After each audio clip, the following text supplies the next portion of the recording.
Le déterminisme est l'opinion que tout ce qui arrive a une cause, et que tout dans l'univers est entièrement dépendant et régi par les lois causales. Puisque les déterministes croient que les événements, y compris les actions humaines, sont prédéterminés. Le déterminisme est généralement considéré comme incompatible avec le libre arbitre. Le fatalisme est la croyance que ce qui doit arriver arrivera, puisque tous les événements passés, présents et futurs ont déjà été prédéterminés par Dieu ou par une autre force toute puissante.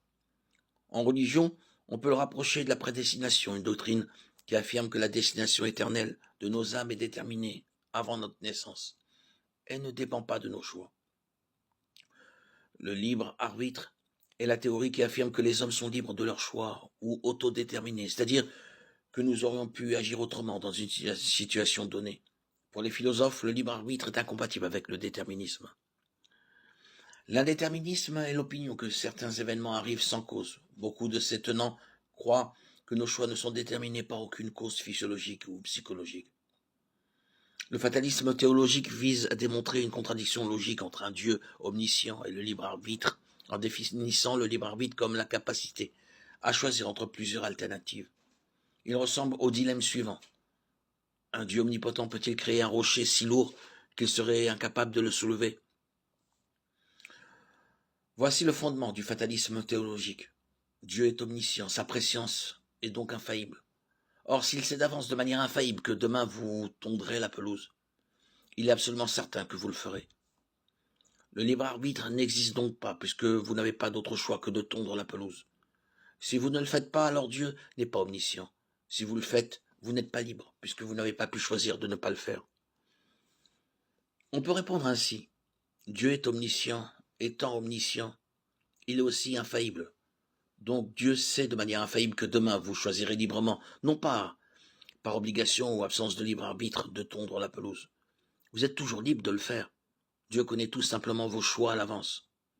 Vous n'êtes pas obligé de choisir de tondre la pelouse, pas plus que de plutôt jouer au tennis. Si vous alliez changer d'avis, Dieu l'aurait su aussi. Vous restez donc extrêmement libre et feriez toujours les mêmes choses librement, avec le même choix. Si Dieu choisissait de ne pas voir l'avenir, sa connaissance de l'avenir n'altère pas votre libre arbitre.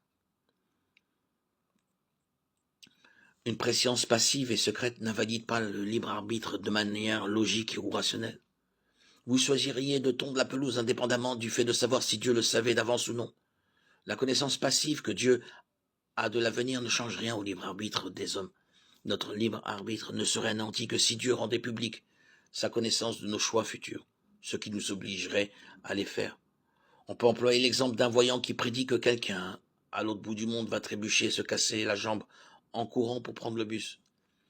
Cette prédiction n'altérerait pas la réalité puisque cet événement aurait eu lieu, que la voyante l'ait vu ou non. Il en est de même de l'omniscience divine.